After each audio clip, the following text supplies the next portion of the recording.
자, 오늘 말씀의 제목은 위대한 가능성 만일입니다. 본문의 말씀 역대하 7장 14절에 있는 말씀을 읽도록 하겠습니다. 내 이름으로 일컫는 내 백성이 그 악한 길에서 떠나 스스로 겸비하고 기도하여 내 얼굴을 구하면 내가 하늘에서 듣고 그 죄를 사하고 그 땅을 고칠지라. 역대하 7장 14절을 현대인의 성경에서는 이렇게 번역하고 있습니다. 만일 내 백성이 스스로 낮추고 기도하며 나를 찾고 악한 길에서 돌아서면 내가 하늘에서 듣고 그들의 죄를 용서하며 그들의 땅을 다시 축복해 주겠다. 아멘. 같은 말씀인데 현대인의 성경에서는 이 만일이라고 하는 단어를 사용함으로써 좀 더 그 의미를 뚜렷하게 구체적으로 부각시켜 주고 있습니다. 여러분, 이 만일이라는 단어를 가만히 생각해 보면 이 만일이라는 단어 속에 엄청난 무게가 있음을 우리는 깨달을 수가 있습니다. 여러분, 만일 2002년도에 감독을 월드컵 축구 경기에서 히딩크 감독을 영입하지 않고 이원호를 영입했다면 어떻게 됐을까요?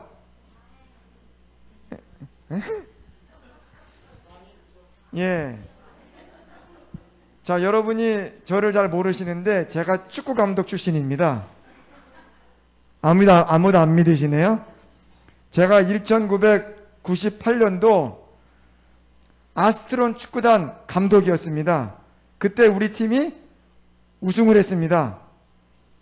우리 교회 어린이 축구단. 우리 교회 어린이 축구단 이름이 아스트론 축구단인데 제가 얼떨결에 아스트론 축구단 감독이 돼가지고 애들보다 공은 더 못 차는데 애들이 막 지도하는 거야. 야, 이렇게 차, 이렇게 차. 근데 어떻게 하다 보니까 애들이 잘하는 애들이 몇 명 있어가지고 그 당시 장태양 뭐 애들이 막 주변 애들 해가지고 우리 팀이 우승을 했습니다. 그 우승의 현장에 저희 집사람도 있었습니다. 근데 만약 제가 2002년도에 우리나라 축구 감독팀을 맡았다면 어떻게 됐을까요? 쫄딱 망했죠. 만일 여러분, 이 사람들이 누구냐면 구글의 창업자인 레리 페이지와 세르게이 브린이라는 사람입니다. 이 사람들이 1999년도에요. 1999년도에 미국의 그 당시에 아주 괜찮은 인터넷 서비스 제공업체인 익사이트의 최고 경영자인 조지 벨을 찾아갑니다. 이 조지 벨에게 우리가 만든 검색 엔진을 사시오라고 제안합니다. 팔겠다고 제안합니다. 그 가격은 얼마였는가? 100만 달러. 지금으로 말하면 10억 정도입니다. 그런데 그 당시에 그 조지 벨 사장이 안 산다는 거예요. 그 검색 엔진 안 사겠다고. 그러니까 이 두 사람이 그럼 깎아드릴게요. 75만 달러. 2억 5천만 원을 깎아서 대략 한 7억 5천이나 한 8억 정도 되는 그 정도까지 가격을 낮춰서 우리 것 좀 사달라고 했는데 끝내 조지 벨 사장은 거절했습니다. 나 너희들과 계약하지 않을 거야. 지금 구글의 자산은 얼마인가? 대략 3,650억 달러, 약 365조 원 이상입니다. 사실 이것도 추산입니다. 얼마 더 될지, 몇백조 원이 될지 그거는 몰라요, 사실. 구글이라는 회사가 너무 크기 때문에 여러분들 쓰는 스마트폰, 애플 쓰는 사람 빼고요, 안드로이드 폰 다 뭡니까? 다 구글로 돌아가는 거잖아요. 어마어마한 회사. 그런데 만일 조지 벨이 그 계약을 수락했더라면 어떻게 되었을까요?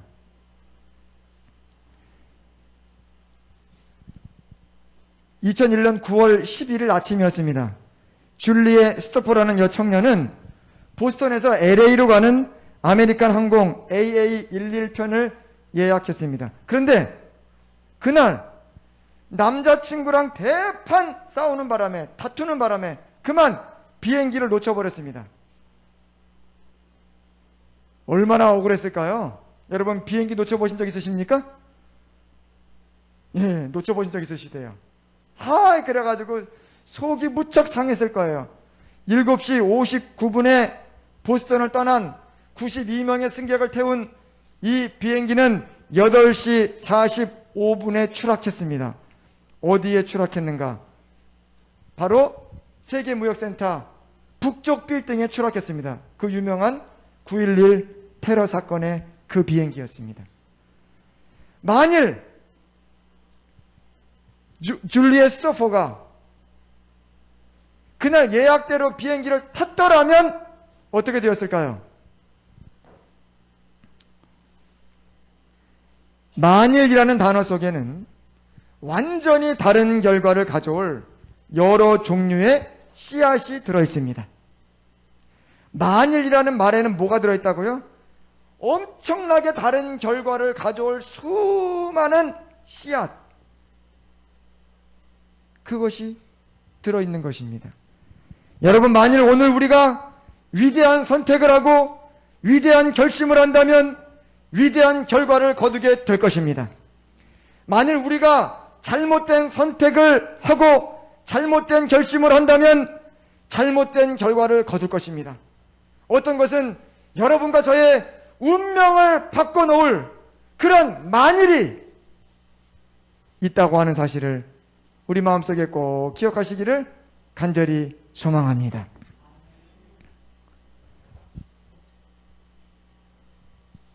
현대인의 성경에서 만일 내 백성이 스스로 낮추고 기도하며 나를 찾고 악한 길에서 돌아서면 내가 하늘에서 듣고 그들의 죄를 용서하며 그들의 땅을 다시 축복해 주겠다.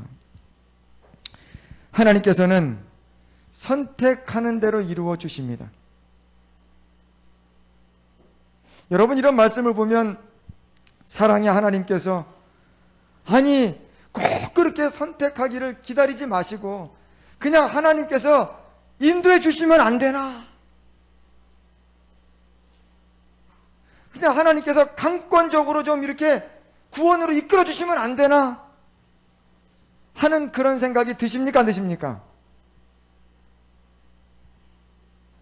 그런 생각이 드시죠. 근데 하나님께서는요, 절대로 강권적으로, 강제적으로 그들을 하나님 나라까지 인도할 수 없음을 여러분들 꼭 기억하시기 바랍니다. 그게 법칙입니다. 법칙. 그것이 법칙입니다. 하나님께서 우리들을 아무리 사랑하셔도, 제가 우리 딸들을, 이 3명의 딸들을 아무리 사랑해도 이들을 억지로 강제로 하나님 나라까지 가게 할 수 없음을, 또 교회에, 성전에, 자리에, 예배 자리에 앉게 할 수 없음을 우리는 다 알고 있습니다. 이것은 억지로 되지 않습니다. 오직 자발적인 선택에 의해서만 이루어질 때 그것이야말로 진정 가치 있는 일이기 때문에 그런 것입니다, 여러분. 제가 1995년부터 6년 사이에 카자흐스탄이라는 그런 곳에 잠깐 선교사로 있었습니다. 근데 그곳에서 저는 아주 이상한 옛 풍습을 듣게 되었습니다. 그 나라가 이제 무슬림 나라인데요, 그 나라에는 이런 풍습이 그 전에 있었대요. 그것은 무엇인가? 우리나라도 그런 비슷한 게 있었지만, 어떤 남자가, 어떤 여인이 마음에 들면 어떻게 하는가? 그 집에 몰래 도둑놈처럼 들어갑니다. 그래가지고는 자기가 마음에 드는 여인을 도둑질해 오는 것입니다. 도둑질. 어디 포대 자른가 어딘가 한번 넣어가지고 도둑질을 해오는 거예요. 도둑질 해가지고 자기 집에 며칠간 이렇게 있으면 나중에 그런 일로 인해서 한 남자와 한 여자가 결혼하게 되는 그러한 풍습이 그 카자흐스탄에 그 전부터 그런 풍습이 있다는 거예요. 그러나 지금은 물론 사라졌죠. 현대 시대니까요. 그러나 과거에는 그런 풍습이 있었다는 얘기를 제가 들었는데, 여러분 이건 정말 오늘날 생각할 때 기절할 일 아니겠습니까? 만약에 여러분들이 아니면 여러분의 딸들이 누구에게서 도둑질을 당해가지고 강제로 끌려가서 할 수 없이 결혼을 할 수밖에 없게 되었다. 여러분, 그것은 행복한 신부일까요? 만약 제가 조인용 씨 집에 몰래 들어가가지고 도둑질 해와가지고 그래가지고 억지로 이 사람이 저랑 결혼했다 그러면은 제 결혼이 행복할까요? 이건 불행한 일이에요. 여러분, 그런 문학 작품들이 많이 있습니다. 백지야다다라고 하는 뭐 그런 거라든지 뭐 그 외에도 수많은 작품들 속에 그런 아주 그냥 아주 비참하게 자기 선택이 아니라 자기 의지가 아니라 어떤 강제적인 것에 의해서 할 수 없이 결혼하게 됐을 때, 여러분 그것은 가치가 없고 의미가 없는 것입니다. 하나님께서도 왜 이렇게 우리에게 호소하시고 기다리시고 애원하시고 그렇게 하시는가? 여러분, 그 이유가 무엇입니까? 이것이 우리의 자발적인 선택, 우리의 자발적인 의지로 하나님을 선택하지 않으면 그것은 아무런 의미가 없기 때문에 그런 거예요. 그래서 하나님께서는 만일 내 백성이 스스로 낮추고 기도하며 나를 찾고 악한 길에서 돌아서면 내가 하늘에서 듣겠다. 이건 뭐냐면 하나님의 호소입니다. 하나님이 기다리시는 거예요. 나를 선택해 주기를, 하나님께 돌아오기를 기다리시는 것입니다. 하나님이 하실 수 있는 최고의 사랑은 선택의 자유를 존중하면서 호소하면서 기다려주는 거예요.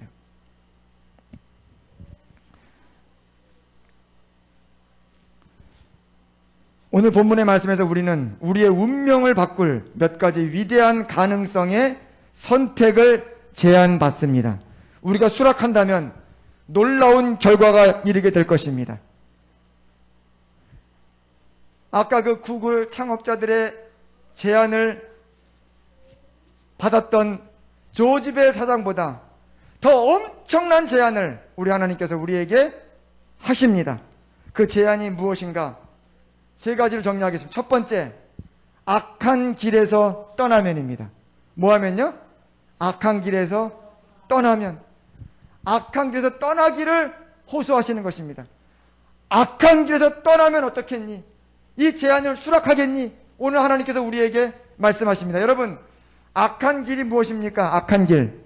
악한 길은요, 위험한 길입니다.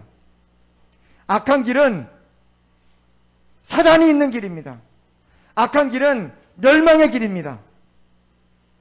그래서 하나님께서는 그 위험한 길에서 빨리 떠나라고 말씀하십니다. 저는 얼마 전에 차를 타고 이 화곡동에서 저희 집으로 이제 막 들어오려고 이렇게 큰 길 그 앞에서 한 가지 참 뭐랄까, 운전하면서 제가 그렇게까지 막 이렇게 화를 내거나 하진 않는데 살짝 불평불만이 나온 장면이 있었습니다. 그것은 바로 무엇인가? 아니, 도로에서 말입니다. 큰 길 도로에서 비둘기들이 막 있는 거예요. 그 제가 그 비둘기를 빵 치고 갈 수도 없고 돌아갈 수도 없고 난감해가지고 이걸 어쩌지 저 비둘기 다 죽겠네. 다행히 그 비둘기들이 날아가 둬가지고 다행이었습니다. 여러분, 비둘기들이 한 번씩 차에 치여 죽기도 합니까? 죽기도 하죠. 얘네들이 날개가 있는데 왜 그렇습니까? 왜요?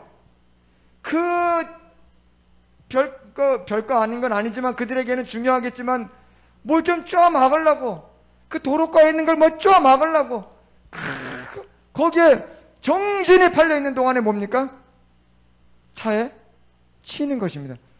위험한 길에서는요, 일단은 빨리 떠나야 됩니다. 먹이를 먹더라도 위험한 찻길에서 먹으면 안 됩니다. 맞습니까? 오늘 아침에도 우리 성도님들 모시고 차량 운행 이렇게 오는데 어떤 차 두 대가 사고가 났어요. 차들이 많이 다니는데 거기서 그냥 무슨 뭘 하고 있더라고요. 제가 마음속에 아이고 저 차 좀 저쪽 안전한 곳으로 좀 치우고 얘기하지. 위험한 길은 일단 빨리 뭐 해야 됩니까?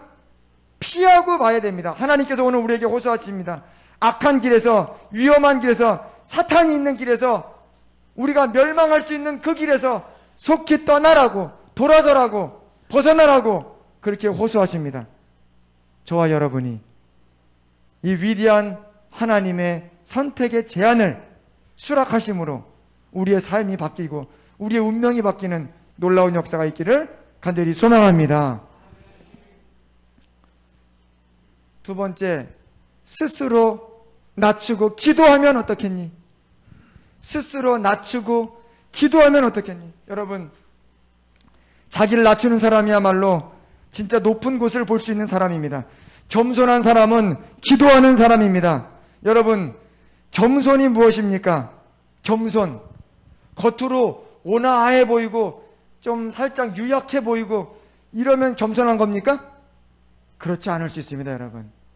겉으로는 그렇게 보여도 공손해 보이고 아주 조금 이렇게 부드럽게 보이고 해도 마음으로 나는 하나님 없이도 살 수 있어. 하나님 도우심 필요 없습니다.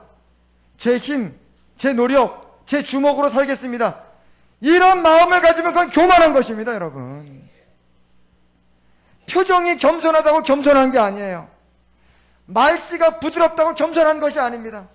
진정한 겸손은 무엇입니까? 하나님 없이는 살 수 없습니다. 하나님 도와주세요. 어떤 순간에도 하나님의 손을 놓지 않겠다고 하는 그 마음의 결심을 가진 사람들, 그런 선택을 한 사람들, 그 사람들이야말로 뭡니까? 진짜 겸손한 사람이에요. 제가 언제 한번 이 말씀을 드렸는데, 저는 가끔씩 망령된 생각이 제 머리를 스치고 지나갈 때가 있어요. 무엇인가? 제가 다른 때는 몰라도 운전할 때만큼은 하나님을 더 잘 의지합니다. 여러분 그럴 것 같습니까? 그렇죠. 운전할 때만큼은 하나님을 더 잘 의지할 수밖에 없어요. 왜? 운전 많이 했다고, 오래 했다고, 이거 뭐 자랑할 일이 요만큼도 없습니다. 그런데 어떤 때 망령된 생각이 드는가? 이제 모든 운행을 무사히 마치고 주차장에 딱 들어올 때, 그때는 제 느낌에는 아무런 사고의 위험이 없어요. 0%예요. 그러면 그때 무슨 망령된 생각이 드는가?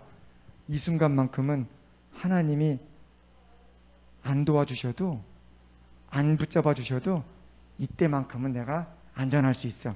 이런 생각이 순간 딱 스친단 말이죠. 그 참 이상한 망령된 생각이죠. 근데 제가 그 생각을 받아들이면 될까 안 될까요? 안 됩니다, 여러분.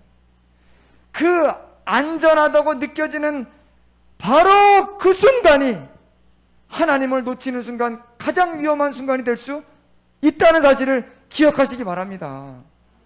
제가 이런 유치한 예화를 들면서 여러분들께 말씀을 드리는 이유는 무엇인가? 우리의 삶 속에 통장에 정말 숫자가 많고 또 자기의 기반이 튼튼하고 자기가 충분히 살아갈 수 있을 것 같고 자기 힘으로 될 것 같은 그런 순간이야말로 사람이 교만하고, 그런 순간이야말로 사람이 넘어지기 쉬운 그런 때이기 때문에, 그런 때야말로 가장 조심해야 될 때임을 우리 마음속에 기억해야 된다고 하는 사실입니다. 우리는 매 순간 우리의 심장이 뛰는 것, 우리가 호흡을 하는 것, 이 모든 매 순간순간이 다 하나님의 붙잡아 주심이고 하나님의 인도하심이고 하나님의 보호하심임을 여러분들 마음속에 꼭 명심하시고, 걸음마다 주와 함께, 숨 쉴 때도 주와 함께 우리 하나님 안에서 늘 생애하게 되시기를 간절히 소망합니다. 하나님께서 오늘 우리에게 말씀하십니다. 스스로 낮추고 기도하면 어떻겠니? 그런 선택을 하면 어떻겠니? 그런 제안을 하십니다. 여러분, 오늘 이 시간 그 하나님의 귀한 제안을 수락하심으로 여러분과 저의 운명에 놀라운 변화가 있기를 간절히 소망합니다. 여러분, 기도하기로 결심할 때 우리 삶은 놀랍게 변화됩니다. 만일 여러분들이 하나님께 기도하며 살기로 결심하고 실천한다면 하나님의 도우심과 능력을 체험하게 될 것입니다. 세상의 수많은 결심과 선택 중에 기도하기로, 내가 이제부터 열심히 기도하기로 그렇게 결정하는 것보다 더 위대한 결정은 없습니다. 저는 요즘에 기도하는 하이드라고 하는 책을 읽고 있습니다. 이 책은 제가 선교사를 떠나기 전에, 2004년 떠나기 전에 박 집사님이라는 분이 저에게 선물로 주셨어요. 목사님 그 책을 읽어보셔. 근데 제가 그 책을 그냥 잠깐 읽다가 그만 덮어뒀습니다. 근데 벌써 오랜 세월이 지났죠. 한 15년, 16년 지났는데 제가 그 책을 다시 꺼내봤습니다. 다시 읽었어요. 지금 다시 읽기 시작합니다. 기도하는 하이드. 그 사람은 인도 선교사입니다. 미국 사람이에요. 근데 이 사람은 정말 기도에 목숨을 건 사람이에요. 기도에 목숨을 걸어요. 한 영혼을 두고 아주 몸부림치며 기도하다가 그가 쇠약해질 정도로 정말 하나님께 너무 기도하여 자기의 온 혼과 정신과 마음과 육체와 에너지를 다 바쳐 기도하다가 마침내 인도에서 성공적인 사역을 마치고 미국에 가서 이른 나이에 숨을 거두게 됩니다.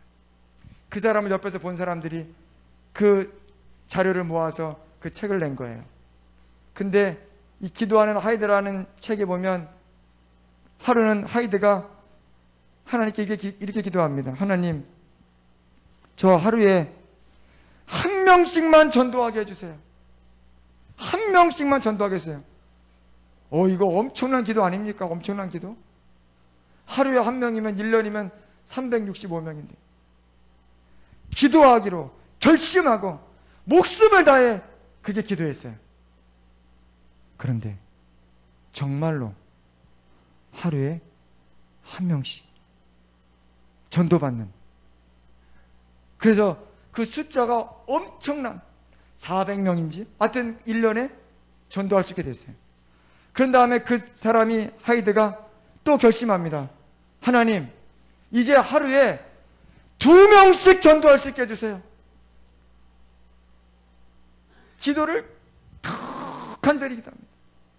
하루에 2명씩. 근데 1년 지나고 나니까 800명이 인도를 받았어요.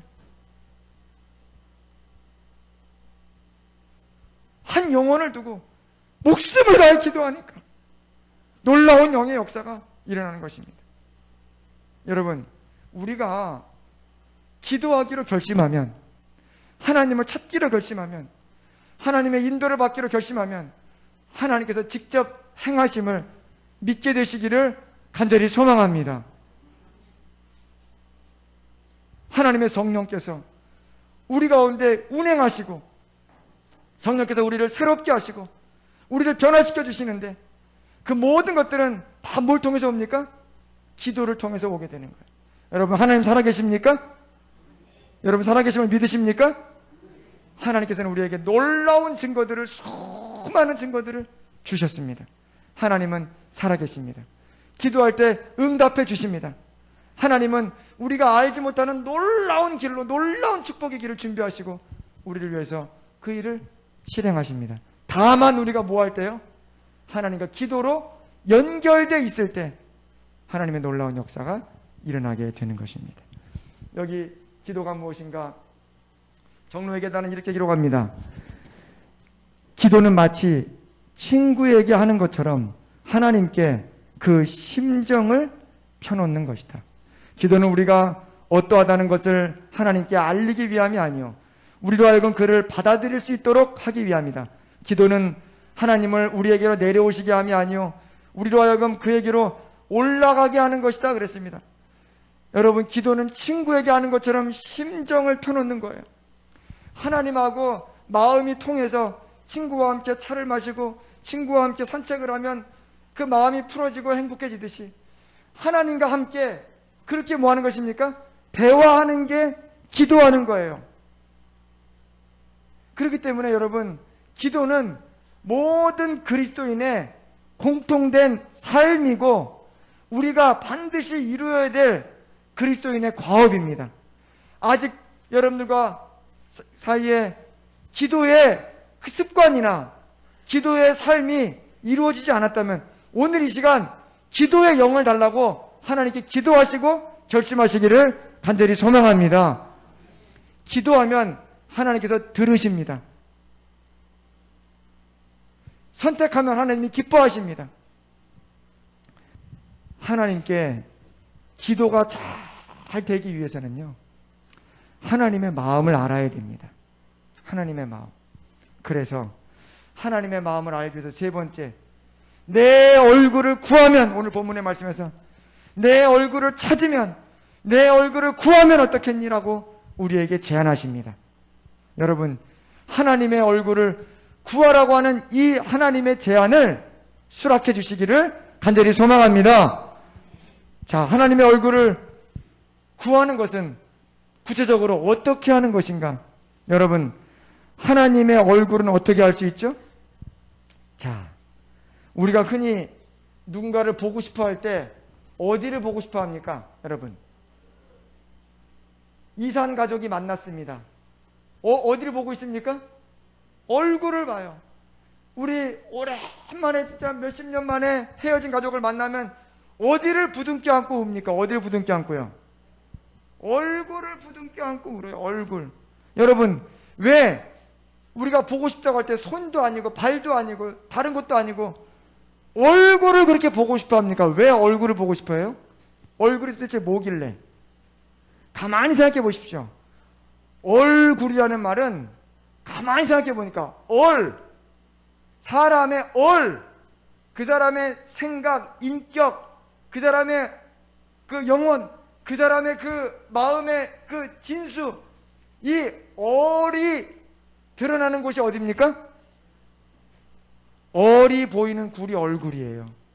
지금 제가 확연하게 느끼는데 여러분들 못 느끼실 수 있겠지만, 여러분들께서 여러분들의 얼굴의 절반 이상 3분의 2를 가리시니까 저랑 커뮤니케이션이 잘 될까요? 안 될까요?